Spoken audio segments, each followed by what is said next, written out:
I condemn with the strongest terms the harassment, bullying, and brutalization of Mr. Frank Awino for having the impetus and the brazenness to highlight the fuel scandal in Kenya and for having the patriotism to fight for a better country.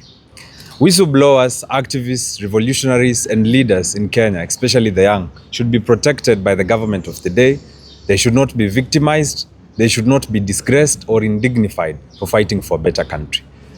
Thanks to the investigative finesse of media houses in Kenya, we now understand that the fuel scandal in Kenya is a black hole that is sucking almost everyone.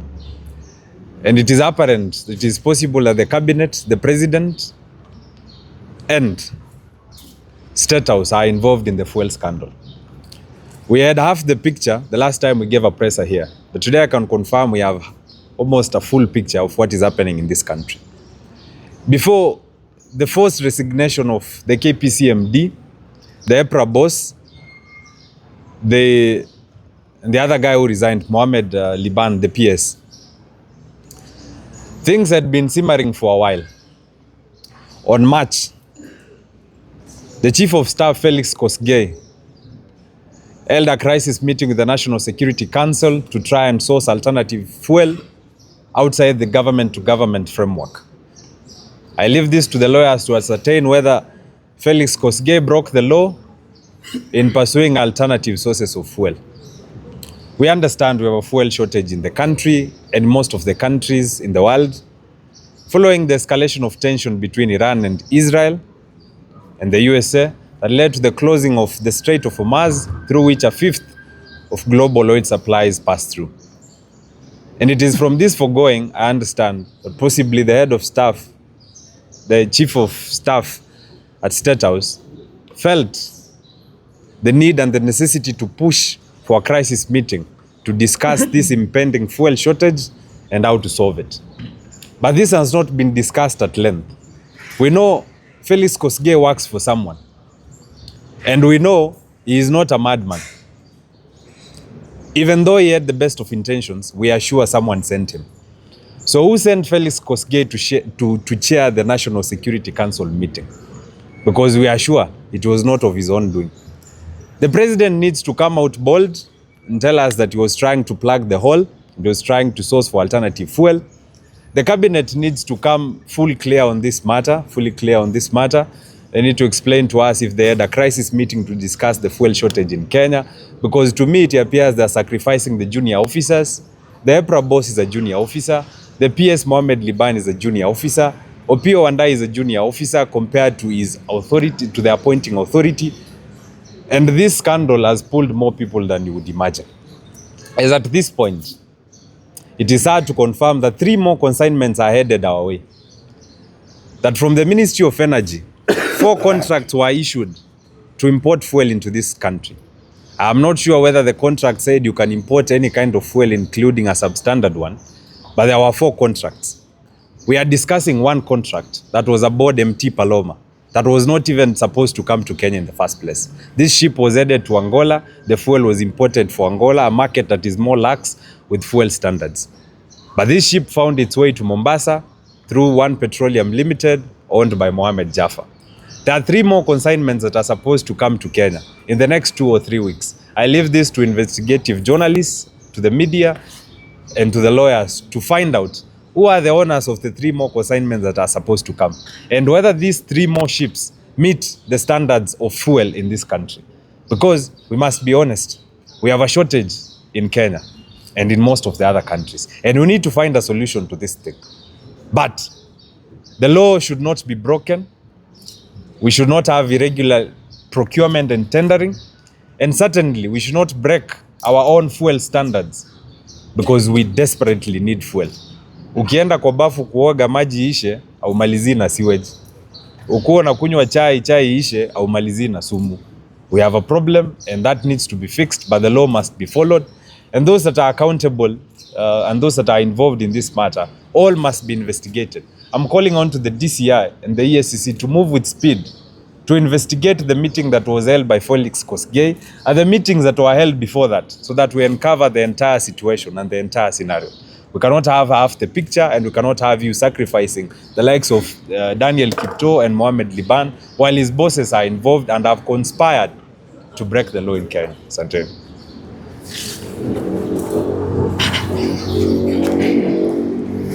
My name is Francis Awino.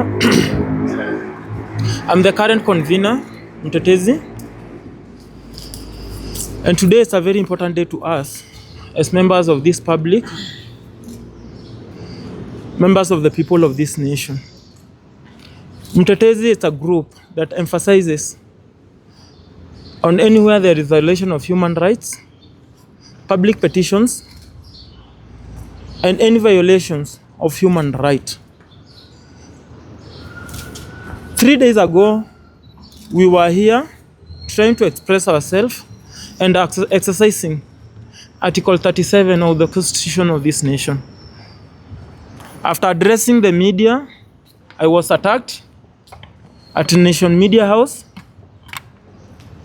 30 minutes later, and I was admitted in Karen, and I was discharged yesterday. And today, I felt it's very important to continue with the struggle, because I always say one thing: I would rather die today or now rather than watch my kids suffering for what I could have done when I had a chance to. I remember back in 2017 when we were arrested because of Raila Amolo Odinga. And when we were at Central Police Station, after kutoka kwa cell, you know what does happen, kufinya and all those kind of things. And I asked Raila, now it's my time to resign. I don't want to continue with this movement and this issue of fighting for people's right. Raila mwenyewe akaniambia, kama ulifinywa kidogo, hata kama ulifinywa makenda yangu iliumwa. That is part of revolution. As long as you are alive, you must expect such things. Revolution huwa inaisha saa zenye mtu ameaga. But kufinywa, kupigwa, kushikwa, kuintimidatiwa, that is part of revolution. And that's why the first liberation of this nation, our forefathers, when they felt like this nation is heading towards the wrong direction, hawakuwa waoga. They decided to be bold enough and face our Zungu. And that's why we are having the freedom we have right now. When our fathers in 2010 felt like this nation was heading towards the wrong direction, they fought for it with boldness. And that's why we have Constitution 2010, and that's why we can enjoy whatever we are enjoying right now. We are not taking that for granted. But as we head for the third liberation of this nation, we are ready for anything. We are ready to be arrested. We are ready for those goons. We are ready to be maimed. And we are still ready to die for this nation. And I always say one thing again. Leo nikakufa nikifaitia rights za wananchi wa Kenya. Even my kid where he will be, ataishi kusema baba yangu alikuwa shujaa kwa sababu alikufa akifaitia not just my rights, but rights za Wakenya wote. And that's why kupigwa na kushonwa, it is evidently, even my face is swollen, that it happened. Walikuja na visu kwa sababu this is not a punch. Hii nilishonwa uzi 7 so that they can do whatever they did. But since because I serve a God, that's why I'm still alive and I can continue doing what is right to make sure that this nation have a positive impact and we live in a conducive environment. Today we have decided to bring a petition to court. Petition number 230 of 2026. We are trying to explain to the court that Opiyo Wandayi is unfit to hold even public office. Kwa sababu the conspiracy, sasa nye mnaongelelea mambo ya mafuta mbaya, sisi tunaongelelea even the deal itself. Government ilikuwa imetuambia we need to have a government to government deal. But in this essence, hata hiyo mafuta kuja, it was not a government to government deal. So it means they even conspired before they even brought that bad mafuta. And that's why, even yesterday when I was holding a meeting with international media houses from the US and South Africa and Angola, I told them, me, I don't have a problem with salvaging the situation of this nation. My problem is you sitting down and conspiring to do what is wrong, knowing that you are doing what is wrong. The same CS ameitwa na parliament twice, amekataa kwenda. On Tuesday, tutafanya mass action. Tutaingia kwa barabara na mimi naaji wa Kenya wote. Kwa sababu niko double sure, atajaribu kujificha ama kutafuta excuse asiende parliament, sisi wenyewe tumtafute tufanye public arrest. To emphasize Article 1 of the Constitution of this nation. Tumshike tumpeleke parliament. Na tukae hapo nje ya parliament. Akimalizana na wabunge, tumpeleke Central, akae huko na wenzake kama akina Kipto. This struggle is not ending right now. Lazima tuendelee nayo so that we can salvage and save this na to save the nation. Otherwise, if we sit back, tutalia sisi wote na hatutakuwa na nchi ya kwenda. And that's why I'm saying today with a lot of respect and without contradicting myself, I'm ready to die for this nation so that my kids can have a better nation to live in. And so many people are surprised that niko hapa leo. We are trying to use diplomacy. And let me speak to President himself. We are only asking you, Mr. President, to tell your boys to follow the law, to tell your boys to follow the constitution, to tell your boys to do what is right to the people of this nation. Sisi ndio tumewaajiri kazi. Na Wakenya wameniambia hawataki kuona Opiyo Wandayi akiwa CS wa energy. It is as simple as that. Kwa sababu ako unfit ku hold public office, na saa zenye mafuta ilikuwa inaingia Kenya, aliconspire na alijua mafuta mbaya inaingia, na ile contract yenye ilileta hiyo mafuta mbaya haikuwa contract yenye ilikuwa inafaa kufanyika. And as we move forward, hizo contract zilikuwa 4. There are still 3 more zenye zinakuja. So hatujui kama mafuta yenye inakuja ni mbaya, hatujui hiyo contract inakaa aje. And that's why we are trying to tell you, Mr. President, try to follow the law. Let your boys follow the law so that we can avoid losing lives. I can remind you on 2024, saa zenye nilipeleka petition parliament, I said, we are giving you people 7 days. Mlete finance bill ya Wakenya wa kawaida. Hamkunisikia. Tukarudi kwa barabara and whatever happened. On Tuesday, lazima wanaume waonane. Lazima sisi kama Wakenya tutoke to emphasize what is right and what we believe is right. We shall following the constitution and we shall following the law. Na leo pia na serve Inspector General of Police na Regional Commander. Hii naje kidogo ya kukuja kuserve notice ya maandamano hatuna. And that's why leo nimeamua kuongelesha wanahabari kukuambia nchuza tunataka polisi wa kutosha ndio tuweze kuzunguka tukitafuta Opiyo mahali yuko, tumtafuta parliament. In case he find his ways there, tutaenda parliament kukaa hapo tumalizane na hao hiyo siku, na mambo ya Opiyo tumalizane nayo on Tuesday. Asanteni sana. Mungu abariki Kenya na Mungu abariki wote. Asanteni. Yes. You know, Kenyans, let me tell you, since I was born and all of you were born, you've heard that Kenya is heading in the wrong direction. Some of you are 90 years. Kwani hatujafika? How can you head in the wrong direction for 90 years? We have arrived. Because this come about petroleum gushi, it's not the first gushi.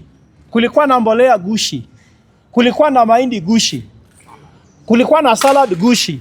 Kila kitu ni gushi. Hii serikali ni gushi, ndio maana tupatia vitu gushi. Kwa hivyo gushi iende gushi.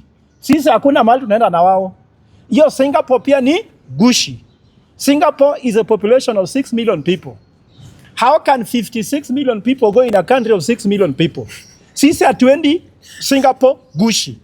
Sisi ni wa Kenya, tutabaki hapa Kenya. Wakitaka kwenda Singapore, waende wenyewe. Sisi hatuendi Singapore. Another point I want to show, which is very clear, and you put it very clearly. Hii mambo tunaongea mambo ya mafuta. Tunajua vizuri sana ya kuwa wanatumia crisis ya Middle East to steal from us. This is what they are good at. Hakuna crisis. Which country is having a crisis? Go and report it. Only Kenya is having a crisis because they have a crisis government. So these people cannot lead the country. And I want to say that even Frank, we're not going to allow you to die. Strategy is that life and death. If you don't kill me, I kill you. So why don't we kill them before they kill us? Because why are we saying we are the ones dying? Why are we not dying? Why should we die? There's no one dying. They will die first. So you'll wake up on Tuesday, you'll be surprised that some of them will be dead before we die. Because why are we dying? Why are we the one to die? Why should we the one to die? They want to stay until 100 years, sisi ndio tunakufa at 50s and 40s and 30s and 20s. So this tactic we are going to do from Tuesday is a different tactic. Mark my word, I'm a professor of strategy. Mi sio professor ya uizi. Mi sio professor ya gushi. Mikakati tatumia on Tuesday, utashangaa. Tuliingia bunge na mikakati na tutafanya kile tunataka kufanya na mikakati. Na si tafadhali they comply before Tuesday or they see what happened on Tuesday. Nataka kuambia vijana that by early morning tumemalizana na hii mambo. And I want to tell you that this country, it does not belong to anybody. It belongs to Kenyans. And Kenyans will come after their country on Tuesday. And it's not afadhali. It must happen whether they bring the police or not because they must go. Thank you.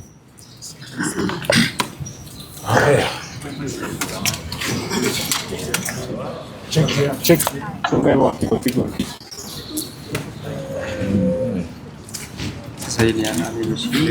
Hiyo ni nani alikuwa naye? Hiyo si yangu.